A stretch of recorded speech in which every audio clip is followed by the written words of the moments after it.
Hola, Dios les bendiga. Bienvenidos a la clase número 5 de la materia de Mateo. Vamos a estar repasando este día lo que es el capítulo 6 y el capítulo 7 de Mateo, donde continúa el Sermón del Monte. En la clase anterior estuvimos viendo el capítulo número 5 con grandes enseñanzas, y el 6 y el 7, estos capítulos de verdad no van a ser la excepción tampoco. Vamos a comenzar leyendo donde dice el espíritu de sinceridad en el reino. Eso lo vemos en Mateo 6, del 1 al 18, ¿verdad? La recomendación de siempre es que usted pueda leer la palabra y luego continuar viendo este video. La sinceridad en el alma y no la religiosidad jactanciosa dice que esta es la marca del reino de los cielos. Debemos de estar en guardia contra la hipocresía, que era la levadura de los fariseos, tanto como contra sus enseñanzas. Si ustedes recuerdan, los fariseos, ellos creían que eran personas como muy perfectas, que no se equivocaban y que hacían las cosas bien. Pero aquí se habla de la sinceridad del alma, donde dice en el capítulo 6, versículo 1, dice: guardaos de ser vuestra justicia delante de los hombres para ser vistos de ellos. De otra manera, no tendréis recompensa de vuestro Padre que está en los cielos. Eso es como sumamente clave este versículo, porque dice que nosotros no tenemos que hacer las cosas de manera que otros vean que nosotros las hacemos. O sea, como decía por ahí mi abuela, andar con el pito y el tambor, es decir, anunciando cada detalle bueno que yo haga, sino que nosotros guardaditos, ¿verdad? Todas esas cosas en nuestro corazón, podemos actuar y hacer las cosas bien. No para que otros nos vean, sino que lo que tenemos que hacer es para agradar al Señor. En este caso vamos a hablar un poco acerca de la limosna, y eso lo vemos del versículo 1 al 4. El 1 ya lo leímos, el versículo 2 dice: cuando pues des limosna, no hagas tocar trompeta delante de ti, como hacen los hipócritas en las sinagogas y en las calles, para ser alabados por los hombres. De cierto os digo que ya tienen su recompensa. Mas cuando tú des limosna, no sepa tu izquierda lo que hace tu derecha, para que sea tu limosna en secreto, y tu Padre que ve en lo secreto te recompensará en público. Dar limosna, orar y ayunar son tres grandes deberes del cristiano. Así que solo nos hemos de apartar del mal, sino dedicarnos a hacer el bien, a hacerlo bien y a perseverar en la práctica del bien. Es lo que les mencionaba. A veces nosotros tendemos, ¿verdad?, a contar algo bueno que nosotros hayamos hecho, pero yo creo que lo más importante es que Dios vea en nuestro corazón y que Él sepa que las cosas que hacemos las hacemos primero para agradar a Él, no para agradar a los hombres. Dice aquí en la primera expresión, en el versículo 1, dice: guardaos. Dice Jesús, este es un llamado de alerta ante el peligro de cometer una falta grave. Claramente el énfasis de la amonestación recae sobre el motivo de las prácticas religiosas, y era lo que les mencionaba: por ser visto por ellos. El deseo afanoso de obtener la atención y aprobación y aplauso de otros es una tentación constante. ¿Qué significa? O sea, siempre, como sea, no podemos quizás decir, me gustaría que todos supieran que hago cosas buenas, ¿verdad? Probablemente para algunos eso sea un detalle, ¿verdad? Y que le gusta que lo halaguen y que le digan: hey, qué bueno que hiciste eso, pero algunos otros probablemente sean de los que mejor hacen las cosas bien, hacen 1, 2, 3, 4, 5, 10 favores y no se lo cuentan a nadie. Dice acá: el deseo afanoso de obtener la atención, aprobación y aplauso de otros es una tentación constante para los súbditos del reino, especialmente para los líderes. Como sea, siempre somos seres humanos y hay ese sentimiento delante de nosotros que tenemos que llevar ante el Señor, ¿verdad? Para no brillar nosotros, sino que sea Jesús brillando en nosotros. Dice: es un deber que tiene gran recompensa, la cual se pierde si se hace con hipocresía. Será recompensado con riquezas eternas en la resurrección de los justos. En realidad, las riquezas que se comparten forman la única riqueza que no se pierde jamás, ¿verdad? Porque nosotros tenemos que hacer eso. O sea, si Queremos obtener una riqueza, que esa riqueza sea espiritual, que sea en los cielos. ¿Cuál era la conducta de los hipócritas en relación con este deber? Ellos practicaban la limosna, pero no lo hacían por obediencia a Dios ni por amor a los hombres, sino por orgullo y vanagloria. No lo hacían por compasión, sino meramente por ostentación. Siguiendo esta pauta, escogían las sinagogas y las amplias avenidas para hacerlo, ya que ahí era de donde mayor número de gente podía observarlos.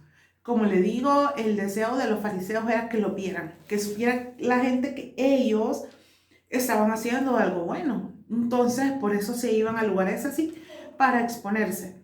De cierto os digo, dice que ya están recibiendo toda su recompensa, y eso lo vemos en el versículo 2. El reproche que Cristo les hace es muy notable. La frase esta se repite en los versículos 5 y 16. ¿Cuál era el precepto de nuestro Señor al respecto? Y me encanta eso, y es de verdad, es guardar eso y atesorar eso en nuestros corazones. Dice, que no sepa tu mano izquierda lo que hace tu derecha. Dar limosna con la mano derecha es una expresión típica hebrea. Que no se entere la izquierda expresa con viveza el secreto de la limosna, donde está su mejor cualidad. El judaísmo insistía en guardar el secreto en los actos de caridad para no avergonzar a los pobres. Debía ser algo tan secreto que nosotros mismos olvidásemos que habíamos ayudado a una persona cuando nos encontrásemos con ella. O sea, a tal punto, ¿verdad? De decir, probablemente esa persona diga, usted me ayudó, y usted diga, no, no me recuerdo. O sea, a ese punto se quería llegar con esto. Orar lo vemos en los versículos 5 al 15, que es otra parte importante que nos menciona acá, donde dice, los escribas y fariseos oraban a las horas establecidas del día, donde quiera que ellos estuvieran, como lo hacen los musulmanes en el día de hoy. Ellos hacían largas oraciones repitiéndolas de memoria, creyendo de esta manera que mientras más repitieran, más grande sería su recompensa. Esta era la forma en cómo ellos decidían orar. Y quiero entrar en detalle en esto porque considero que la oración, creo que no todos al principio nos sentimos como aptos para hacer una oración pública, por el hecho de que pensamos que me voy a equivocar, se me va a trabar la lengua, se me va a olvidar lo que yo quiero decir, o probablemente diga no sé qué decir, o qué pasa si se me olvida algo de lo que tengo que hacer, etcétera, etcétera, porque creo que muchas veces pensamos en ese tipo de oraciones como las que hacían los fariseos, repetitivas, que se oyeran súper bien, que la gente pudiera decir, ay, este sí puede orar. Cuando orar, usted sabe que es otro nivel el que Dios quiere para nosotros. Dice acá en el versículo 6, entra en tu aposento y ora a tu Padre que está en secreto. La oración en público no estaba prohibida ni desalentada. Jesús quiso decir que la oración pública debería ser igualmente tan sincera como la oración que se hace a Dios en privado. La petición, santificado sea tu nombre, debe ser el propósito fundamental de toda oración, es decir, el desear la gloria de Dios que va a santificar o a glorificar el nombre de Dios. Venga tu reino. El reino vendrá a los corazones de los hombres si rinden sus vidas al dominio absoluto de Dios. Vemos en toda esta parte de los versículos 5 al 15, la oración del Padre Nuestro. Una oración de verdad que nos da un modelo a seguir. No es para repetir la oración tal y como está acá. Y aunque quizás orándola, creería yo que en algún momento, la primera vez que usted lo haga, si usted lo hace con sentimiento, si usted lo hace con amor, si usted lo hace con pasión, esa oración va a llegar al cielo. Pero si usted lo hace como una vana repetición, eso creo que no es lo correcto en cuanto a la oración que Dios quiere, ¿verdad? Pero este sí es un modelo de oración que nos ha dejado Dios también para que nosotros podamos dirigirnos a Dios, ¿verdad? Que nosotros podamos dirigirnos al Padre.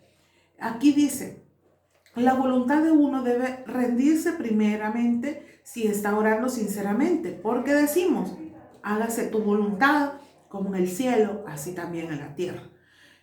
El control de todos los aspectos de la vida económica, las posesiones materiales, está implicado en la siguiente petición: el pan nuestro de cada día, dándolo hoy. Vea que aquí hay dos frases tan importantes como el hecho de decirle hágase tu voluntad, en la tierra como en el cielo, y luego vamos a las cosas materiales donde dice el pan nuestro de cada día, dándolo hoy. Son cosas importantes que tienen que ir en nuestras oraciones, porque yo considero que muchas veces nosotros le damos valor a las cosas materiales, a lo que vemos, pero no a lo que sentimos o a lo que pensamos o a lo que debemos de hacer.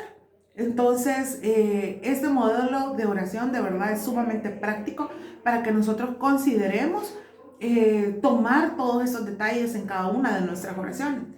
Dice, la voluntad de uno debe rendirse primeramente si está orando sinceramente.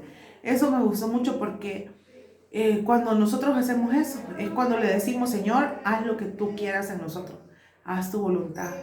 Y quizás es como difícil porque muchas veces decirle a Dios que haga su voluntad, la voluntad de Dios sabemos que es buena, agradable y perfecta, como nos dice Romanos, pero nosotros muchas veces podemos tener temor de que esa voluntad de Dios no sea lo que nosotros queremos. Entonces, a veces está nuestra voluntad y está la voluntad de Dios. Y es hermoso saber, de verdad, que Dios nos da posesiones materiales también, así como nos da el pan nuestro de cada día. Bendito sea Dios por eso, porque Él siempre está proveyendo, ¿verdad?, a lo que nosotros necesitamos. La tercera petición que se hace en esta oración dice, perdónanos nuestras deudas como también nosotros perdonamos a nuestros deudores. Quiere decir que todas las relaciones entre los hombres deben estar sujetas a la autoridad y dirección del rey. En cuarto lugar, el dominio de la justicia de Cristo es aceptado cuando uno ora, no nos metas en tentación, mas líbranos del mal. Aquí dice que eso tiene que ver con el dominio de la justicia de Cristo. Es cuando nosotros aceptamos que Él tiene el control de todo, ¿verdad? No nos metas en tentación, mas líbranos del mal. Es darle a Dios el control total de nuestra vida prácticamente, ¿verdad? Entonces orar es parte fundamental de la vida del cristiano. Ayunar, eso lo vemos en Mateo 6 siempre, y eso está del versículo 12 al versículo 18. Y dice, 18, perdón, dice, pero en el 17, perdón, pero tú cuando ayunes, unge tu cabeza y lava tu rostro, para no mostrar a los hombres que ayunas, sino a tu Padre que está en lo secreto. Y tu Padre que ve en lo secreto, te recompensará en público. Ayunar, ¿verdad?, también es parte de las acciones como hijos de Dios que podemos hacer. Esto definitivamente tiene que ser algo que usted va a hacer porque desea hacerlo, ¿verdad? Porque ha sido revelado a su vida que esa es una estrategia que usted puede usar para tener una mejor comunión con Dios. Y lo que nos dice aquí los versículos donde dice, cuando ayunéis no seáis austeros como los hipócritas, porque ellos demudan sus rostros para mostrar a los hombres que ayunan. De cierto os digo que ya tienen su recompensa. Pero tú cuando ayunes, úngete tu cabeza y lava tu rostro. Les estaba diciendo, ustedes se ayunan, no muestren que lo están haciendo, o sea, sigan con su vida normal, oren, lean la Biblia, etcétera, etcétera, ¿verdad? Todo lo que puedan hacer. Y ayunar no significa que nos vamos a hacer como las víctimas, por así decirlo, ¿verdad? Sino que tiene que ser una acción y una actitud sumamente diferente. En el ayuno, como le digo, en esto hay muchas cosas de que hablar, pero no nos vamos a tener en detalles con respecto a esto. Pero sí siento yo que es importante que cada uno sepa cuándo es el tiempo, cuándo es el momento para hacerlo. Lo ideal es que lo hiciéramos siempre, pues, ¿verdad? Es decir, al menos una vez a la semana, una vez al mes, no sé, como ustedes quieran. Hay unos una vez al año, o sea, tantas cosas que puedan decidir, pero yo creo que ayunar también es algo que nos une muchísimo a Dios. El ayuno puede ser beneficioso para la salud y ciertamente puede ser un medio de disciplina personal. No da beneficios espirituales si se practica para apelar a un reconocimiento público de una piedad superior. Dios conoce la diferencia entre la autodisciplina y la autojactancia. Todo acto religioso digno del reino de los cielos debe ser motivado por el deseo de glorificar a Dios. Y esto definitivamente tiene que venir a su corazón, ¿verdad? Esto de querer ayunar tiene que venir a su corazón y hacerlo, ¿verdad? A veces lo hacemos acá en nuestra iglesia, un ayuno proclamado que se hace una vez al año, porque celebramos nuestro aniversario desde el día que se fundó nuestra iglesia. Llevamos ahora por el año 35. Entonces, cada año hacemos este ayuno donde le decimos a todos los hermanos de la congregación que puedan ayunar un día. Y estamos aquí, oramos, cantamos. Y definitivamente que es uno de los mejores días que podamos tener como iglesia. Y también lo hacemos en agradecimiento a Dios por todo lo que Él ha hecho. Como le digo, esto tiene que venir una acción suya, ¿verdad? El querer hacerlo y hacerlo por su propia voluntad sería lo ideal, ¿verdad? Pero si lo hace por alguien más, que alguien más le dice que lo haga, hágalo si puede hacerlo, ¿verdad? Poco a poco usted va a ir sintiendo que ese es una forma, ¿verdad? También de adorar a Dios.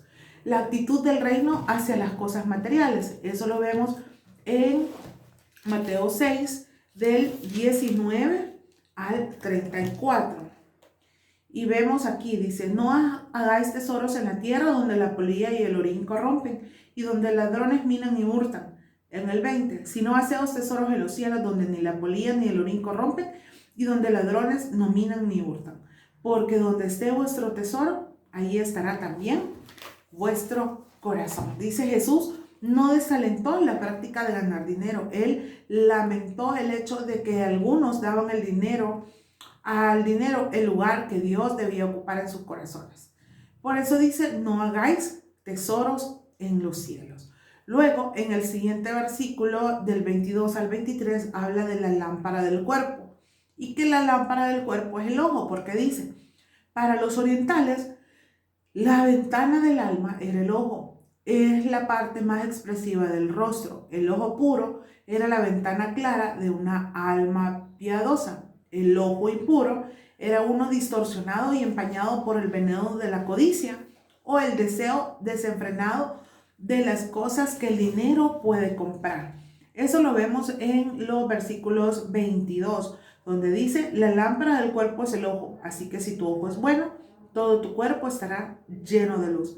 Pero si tu ojo es maligno, todo su cuerpo estará en tinieblas. Así que si la luz que en ti hay es tinieblas, ¿cuántas no serán las mismas tinieblas? Vea lo importante que es que también tengamos definido, ¿verdad? ¿Qué es lo que hay en nosotros, ¿verdad? Porque si en nosotros hay luz, nosotros vamos a brillar. Si en nosotros está Jesús, nosotros brillamos. Luego tenemos a Dios y las riquezas en el versículo 24, donde dice, ninguno puede servir a dos señores, dice en el 24, porque os aborrecerá al uno y amará al otro, o estimará al uno y menospreciará al otro. No podéis servir a Dios y a las riquezas. Y quizás en esto hay muchísimo también de qué hablar. Como le digo, no vamos a entrar en muchos detalles, pero sí en aspectos importantes, como el hecho de que mucha gente dice, el dinero no da la felicidad. Esa expresión no sé cuántas veces la he escuchado, y yo he escuchado gente que dice que sí le da la felicidad el dinero. Y en algún momento he creído que es válida esa opción, porque si usted tiene $1,000,000, no se va a sentir feliz. Yo creería que sí, ¿verdad? En algún momento esa felicidad de tener esa cantidad de dinero y saber que puede comprar lo que usted quiera, bueno, con 1,000,000 pues quizás pues a lo mejor se puede comprar una casa, algunas cositas, vea, tal vez no el mundo entero, pero ya tener $1,000,000 pues es algo totalmente que de alguna manera nos da cierta felicidad.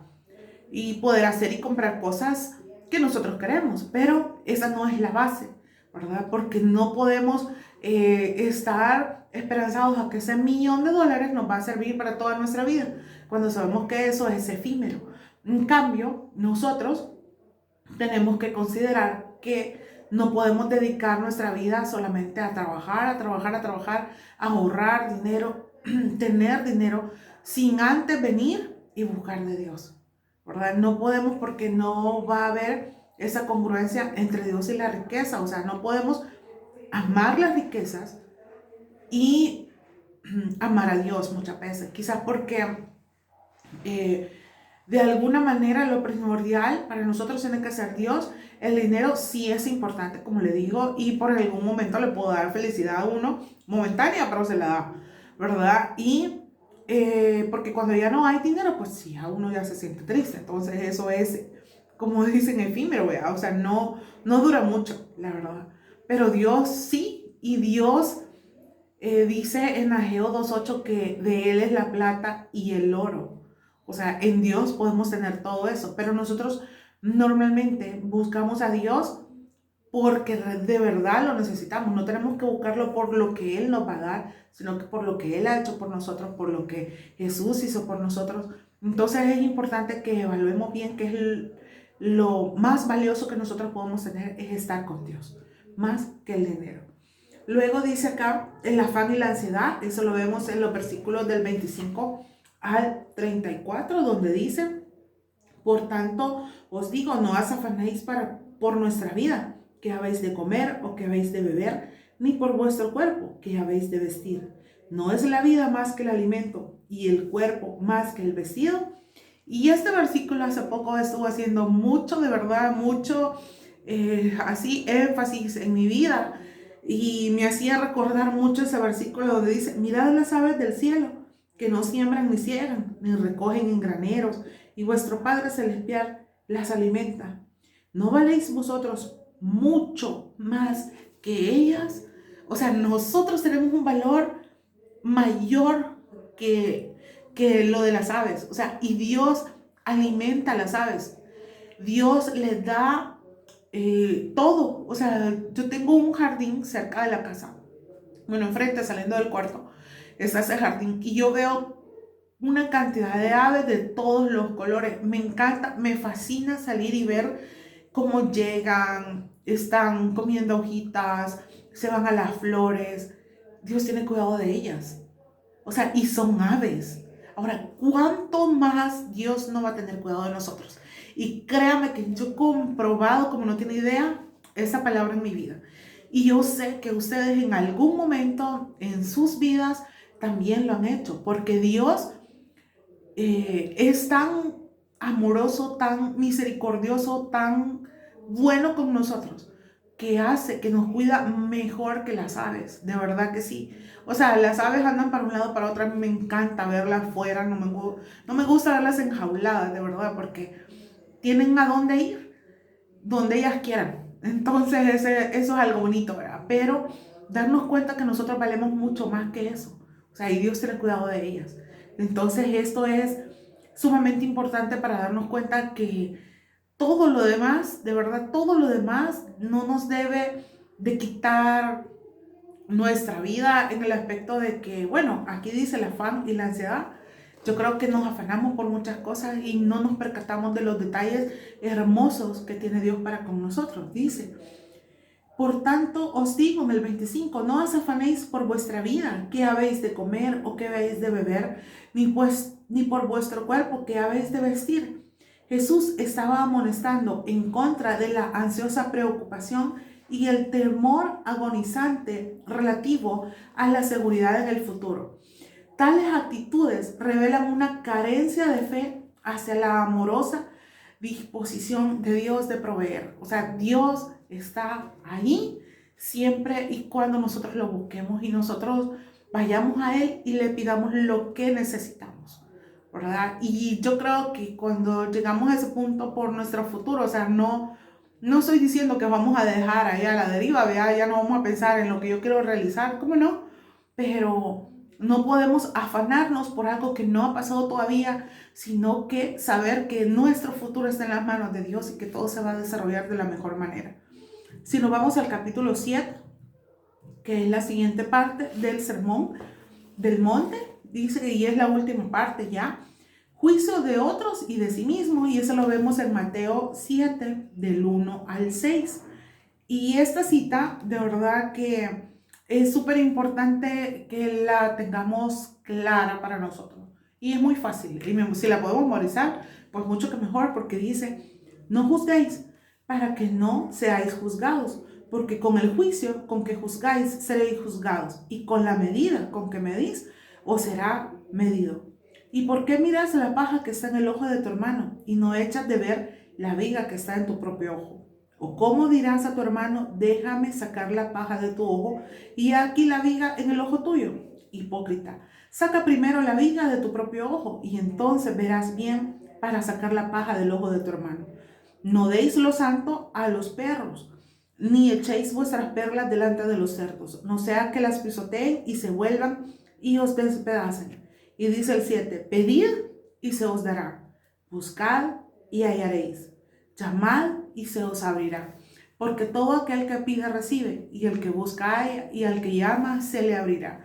Esta es la clave de lo que yo necesito para mi vida. Dios tiene el control de todo.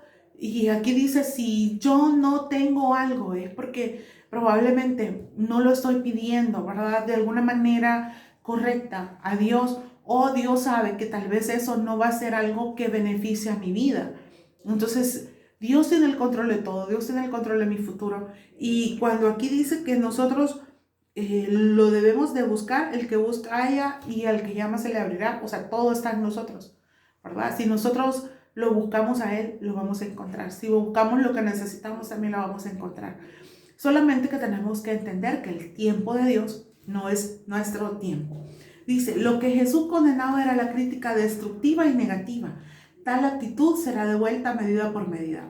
Esta es la ley de la cosecha. Siembras críticas y las cosecharás. Por eso dice desde un principio, no juzguéis para que no seáis juzgados. Cuando nosotros hacemos un juicio, emitimos un juicio sobre alguien, después van a haber otras personas que van a emitir juicios sobre nosotros. Eso es así. O sea, no es algo de lo que no podemos escapar. Luego habla un poco acerca de la oración, y eso nos vamos del versículo 7, ¿verdad? Que dice, bueno, ya lo leímos, pedid y Dios se os dará, buscad y hallaréis. Es difícil, dice, conducirse sabiamente entre la inclinación a censurar y la cautela al observar el carácter de un hombre. La mejor ayuda es la oración, a menudo que esto es lo que más necesita el hombre, y sin embargo lo hace descuidadamente. Jesús impulsó a sus discípulos a orar por las cosas buenas, por aquellas bendiciones que contribuyen a la justicia en el reino de Dios. El Espíritu Santo es la mejor de las ayudas en este tipo de oración. Definitivamente que sí. Luego nos vamos a la regla de oro, que está en Mateo 7, 12, donde dice, así que todas las cosas que queráis que los hombres hagan con vosotros, así también vosotros haced con ellos, porque esto es la ley y los profetas. Dice que esta es quizás la declaración más aclamada universalmente de todas las cosas que Jesús dijo. No es primariamente una regla, sino un principio por el cual debe vivirse. Definitivamente. Yo no quiero que me critiquen, yo no critico. Yo no quiero que alguien me haga un mal, yo no lo hago tampoco, ¿verdad? Yo quiero que me traten bien, entonces yo también trato bien. Yo no quiero que me griten, entonces yo no grito. Entonces todo esto es así, ¿verdad? Es también con la ley de la siembra y la cosecha. Y por eso dice, todas las cosas que queráis que los hombres hagan con vosotros, así también hacedlas vosotros con ellos.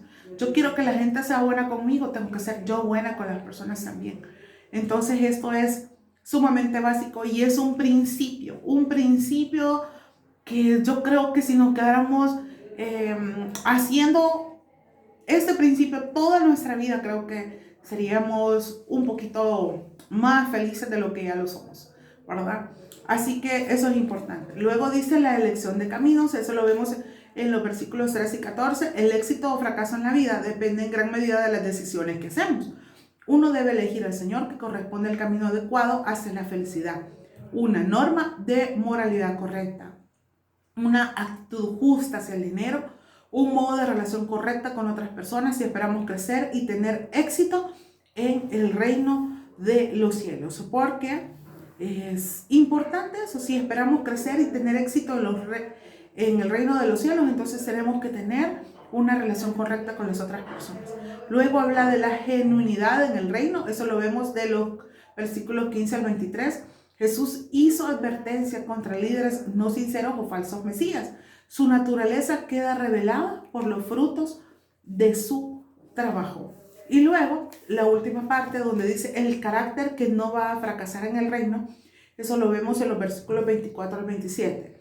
El fracaso de una persona en su carácter se oye en todas partes. Jesús vino a edificar el carácter que soportará toda prueba y se mantendrá firme en toda circunstancia. Algunos caracteres se derrumban, mientras que otros soportan las tensiones y las tentaciones de la vida. Yo creo que estudiar y volver a leer estos 3 capítulos del Sermón del Monte nos va a hacer recordar muchas cosas que probablemente no estemos haciendo o sí las estamos haciendo y que podemos mejorar. La Biblia se trata de que hagamos, ¿verdad?, lo mejor que podamos para poder realizar la obra de Dios acá en esta tierra. Primero viviéndola y disfrutándola, viviendo lo que dice su palabra y de manera que podamos llevarla también a otros. Gracias por llegar hasta acá. Bendiciones. Nos vemos en la siguiente clase.